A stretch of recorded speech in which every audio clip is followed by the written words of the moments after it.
बैकुंठ चतुर्दशी के दिन भगवान नारायण भगवान शंकर से मिलने के लिए काशी गए थे। काशी कैसे पधारे?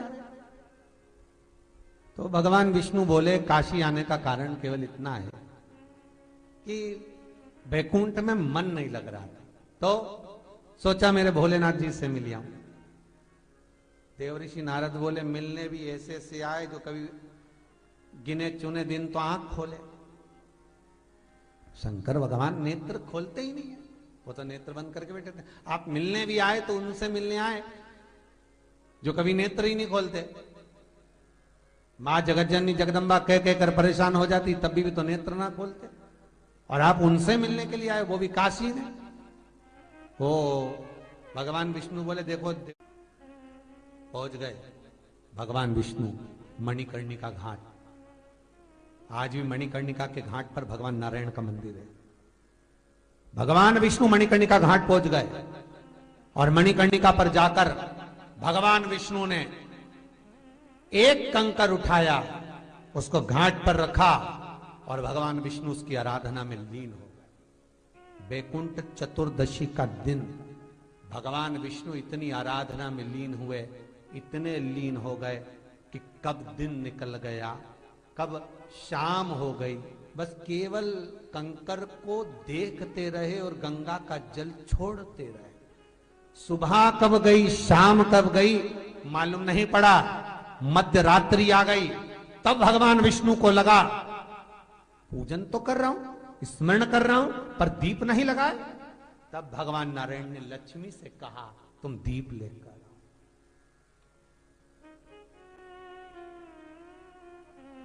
लक्ष्मी थाल लगाकर 14 दीप लगाकर शिव के सम्मुख लेकर आई। महाराज शिव के, इसलिए आज भी बैकुंठ चतुर्दशी के दिन सुबह और शाम के दीपदान का महत्व नहीं है। तब का है मध्य रात्रि, मध्य रात्रि के दीपदान का महत्व।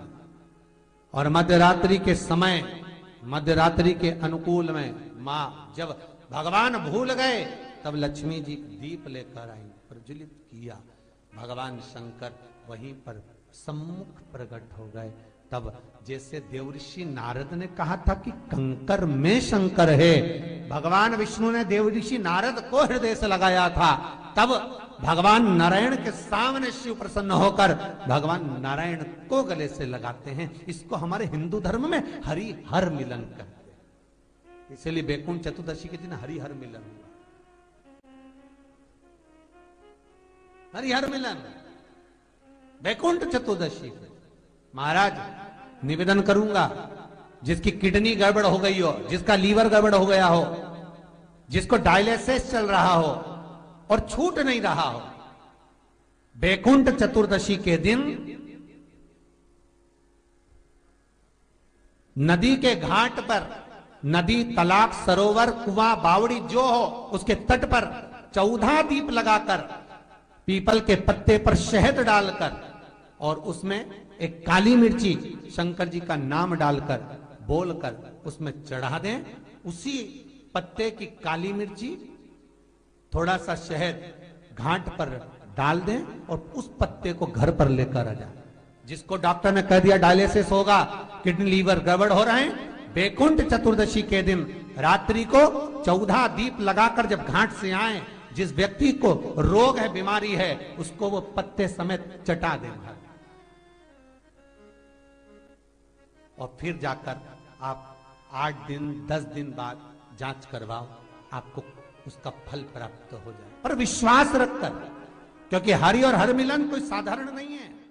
बैकुंठ चतुर्दशी कार्तिक के महीने में जो दीपदान होता है, माताएं सवेरे घाट पर स्नान करने जाती हैं तो वहां दिया लगाती हैं। शाम को तुलसी का क्यारा, दरवाजा, सब दूर दीपदान होता है। केवल कार्तिक के महीने में पूरे महीने जो दीपदान होता है वो शाम के समय पर, सुबह के समय पर, आप जब सुंदर कार्तिक स्नान कर रही हो तब, या शाम के समय पर दीपदान करती हो। पर पूरे कार्तिक के महीने में केवल एक दिन ऐसा होता है जिस समय शाम को दीपदान नहीं होता, बल्कि मध्य रात्रि में दीप का दान होता। कौन सा दिन है वो? पूरे कार्तिक के महीने में केवल एक दिन ऐसा होता है जिस दिन मध्य रात्रि में दीपदान होता है, ना सुबह ना शाम। हाँ, सुबह शाम आप तुलसी जी को लगा रहे हो अपनी जगह पर तुम अगर कार्तिक के महत्तम का स्मरण कर रहे हो, कार्तिक का स्नान कर रही हो, कार्तिक नहा रहे हो, या कार्तिक का व्रत कर रहे हो, या पचवीगन का व्रत कर रहे हो, या भीष्म पंचक का व्रत कर रहे हो,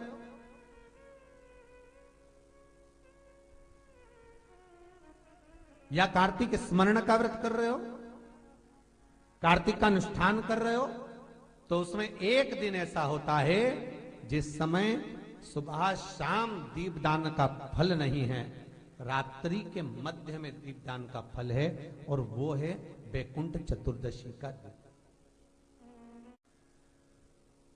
पूरे कार्तिक के महीने में केवल एक ही दिन रहता है जिस दिन शाम के दीपदान का फल नहीं है, मध्य रात्रि के दीपदान का फल। दीपावली पर जो दिए लगाए वो 11 दिए, 21 दिए, 5 दिए, 7 दिए, ऐसे लगाए जाते हैं। एकादशी के दिन जो दीपदान करा उसमें 11 दिए, 7 दिए, 21 दिए, ऐसा दीपदान होता है। पर वैकुंठ चतुर्दशी का जो दिन है महाराज, इस दिन रात्रि को 11 बजे से लेकर 12:30 के बीच में दीपदान होता है, और 14 दिए का दान होता है महाराज। इसमें 14 दीप,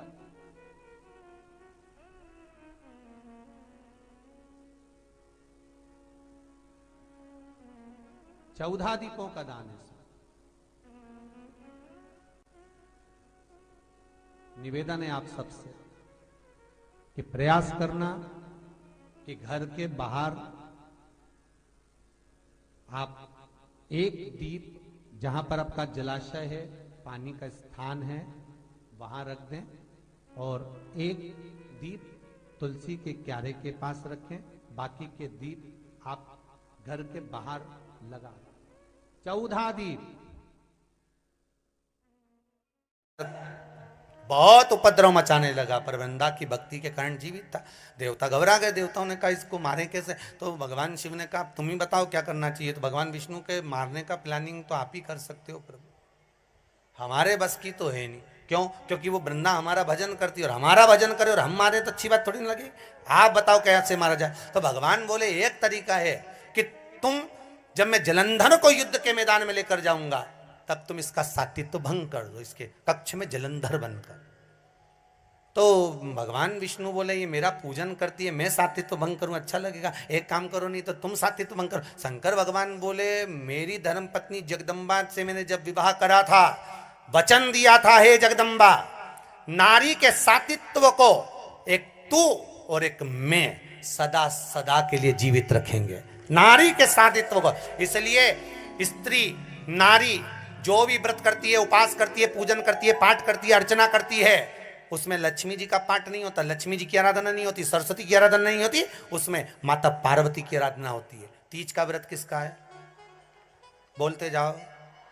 चतुर्थी का व्रत किसका है? छठ का व्रत किसका है? पार्वती का। जितने माताएं व्रत करती है सब पार्वती के हैं। सातित्व देने वाली है वो, अखंड सौभाग्य देने वाली है वो, सुख देने वाली है वो। सरल नहीं है मां, जगत की जगदम्बा है वो, जगत धात्री है वो, जगत धात्री।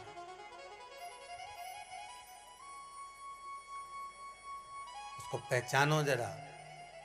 जिसके पति हों अष्ट सिद्धि नवनिधि के दाता, स्वयं शंकर जिसका पति हो उसके पास में अष्ट सिद्धियां नवनिधियां तो चारों तरफ बिखरती हुई चलती है। चारों तरफ बिखरती हुई अष्ट सिद्धि नवनिधियां चलती हो तो वो सहज कैसे हो सकता?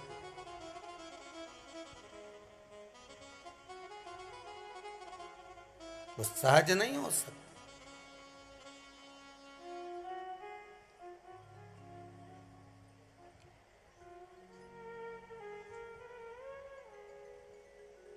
अब भगवान विष्णु गए जलंधर बनकर, जलंधर को ले गए शंकर, मार दिया शंकर भगवान ने जलंधर को, सिर कटा, वृंदा की गोद में गया तो वृंदा का पति तो अंदर बैठा, ये कौन? देखा तो ये तो नारायण। क्रोध आ गया वृंदा को, मेरा पति मर गया, आपके कारण मेरा सातित्व भंग हो गया, मैं तुम्हें श्राप देती हूं, तुम पत्थर हो जाओ। भगवान कहते हैं वृंदा, माना मैं पत्थर का हो जाऊंगा क्योंकि तुम्हारा हृदय कठोर हो गया नारायण। एक नारी का सातित्व क्या होता है तुमने उसको डिगा दिया है, पत्थर के हो जाओ तुम। वृंदा अपना शरीर त्यागती है, हाथ में जल लेकर भस्म करती है, तुलसी का क्यारा बनती है, उसमें से आवाज निकलती है, शंकर भगवान आपने मेरे पति को मारा तो तुलसी का दल आप पर कभी नहीं चढ़ेगा। केवल वर्ष में एक दिन बैकुंठ चतुर्दशी का दिन ऐसा होता है जो रात्रि में 12 बजे से लेकर सुबह 4 बजे शंकर भगवान पर तुलसा चढ़ती है और ठाकुर जी पर बेलपत्र चढ़ता है। उस बेलपत्र और तुलसा को शहद की शीशी में रखा जाता है। जो बच्चा पढ़ने में कमजोर होता है, बुद्धि से कमजोर होता है, वो शहद कम से कम 2 महीना 3 महीने तक चटाया जाता है, तब बच्चा बुद्धि और विद्या में तेज हो जाता है। जिसको याद नहीं रहता हो, याददाश्त कमजोर हो गई हो, कई बुजुर्ग लोग भी ऐसे हैं जिनको याद नहीं रहता, बेचारी अंगूठी रख के भूल जाती है, कहीं ऐसी ये सामान रख के कहीं चला जाता है। तो बैकुंठ चतुर्दशी के दिन आप प्रयास करना, एक तुलसी का दल भगवान शंकर पर और बेलपत्र जम के बोलो भगवान ठाकुर जी, दोनों को इकट्ठा करना, शहद की शीशी में डालना, उसको चाटना। महाराज विवेक बुद्धि तीव्र होगी, याददाश्त बनी रहेगी, याद रहेगा किसी और वाले महाराज ने क्या क्या सुनाया था।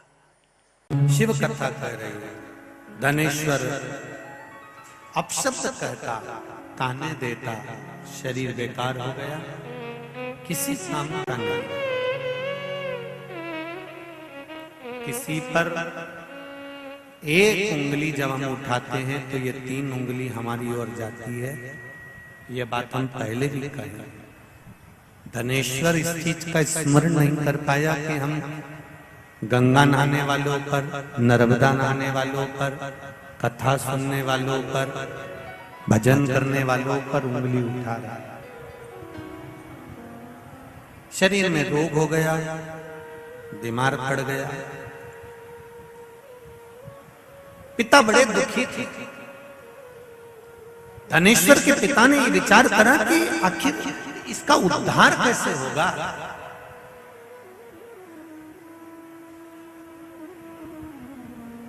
माता और पिता,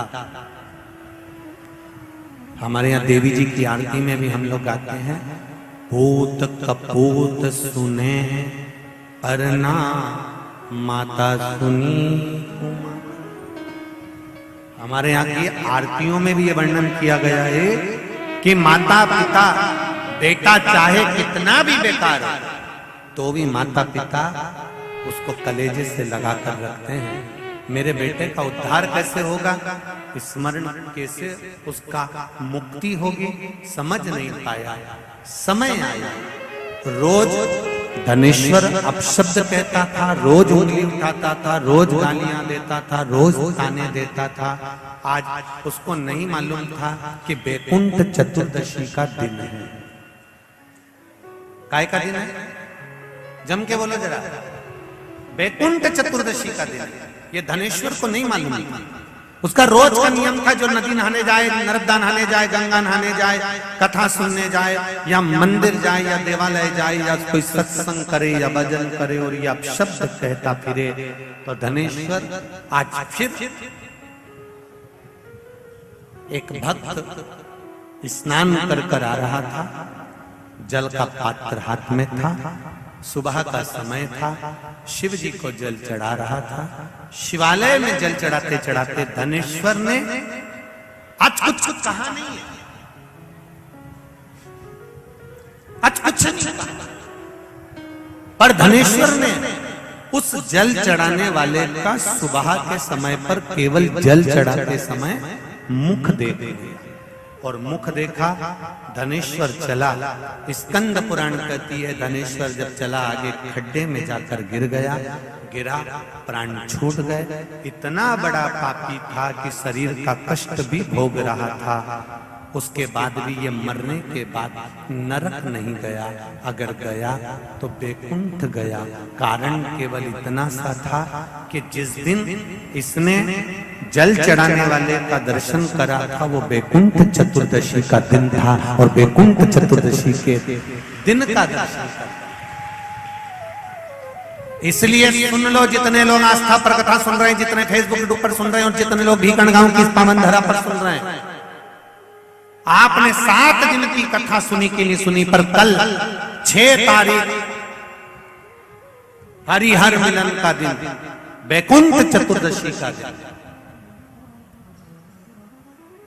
अगर कथा तक पहुंच जाओ तो अच्छी बात, टीवी के सामने भी बैठ गए तो अच्छी बात, मोबाइल के सम्मुख में भी सुन ली तो बहुत अच्छी बात। पर जो भीकन गांव तक भी नहीं पहुंचा तो कम से कम कोई गांव का व्यक्ति अगर कथा सुनकर निकल कर जाए तो उसका केवल दीदार कर लेना, दर्शन कर लेना, उतने में बैकुंठ का मार्ग बहुत।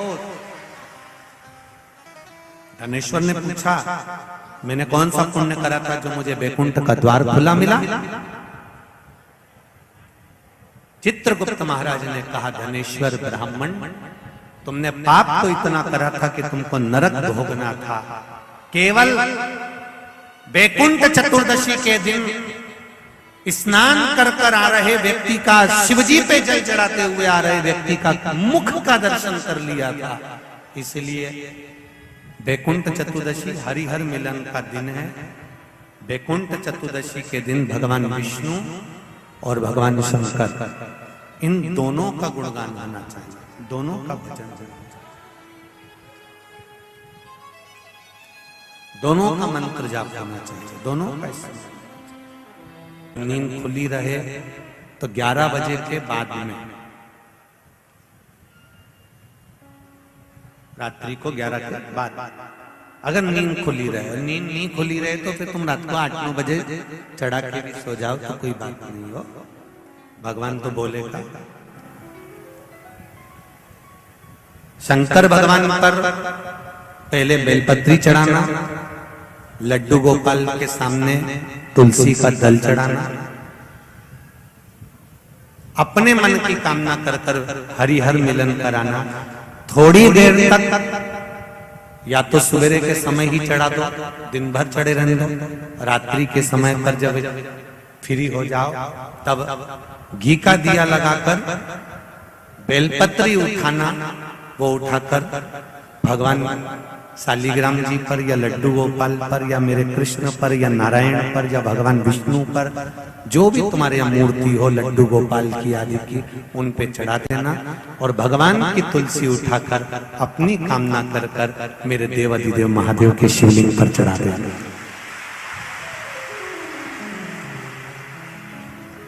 रात्रि को ही हो सके तो ब्रह्म मुहूर्त तक अगर नींद खुली रहे तो उठा लेना, नींद खुले तो रात को ही, रात्रि के समय ही उस बेलपत्री और तुलसी को संभाल के रख लेना।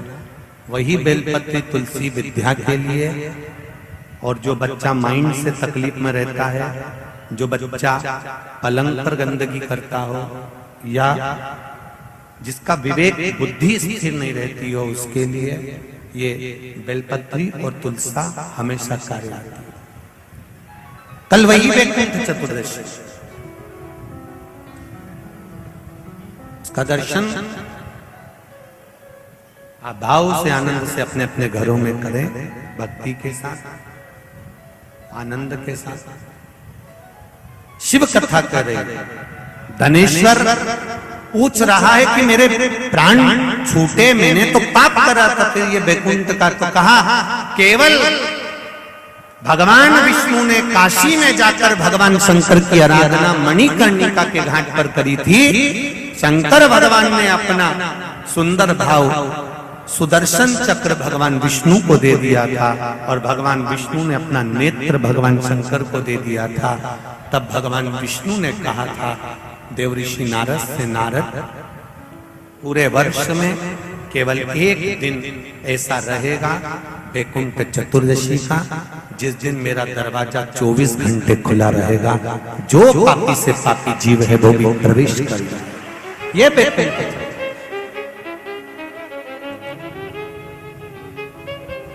प्रयास करो, कल शिव जी के मंदिर में जाकर एक लोटा जल अवश्य चढ़ा, भगवान नारायण का स्मरण करें, राम नाम, कृष्ण नाम, शिव नाम, भगवान की भक्ति का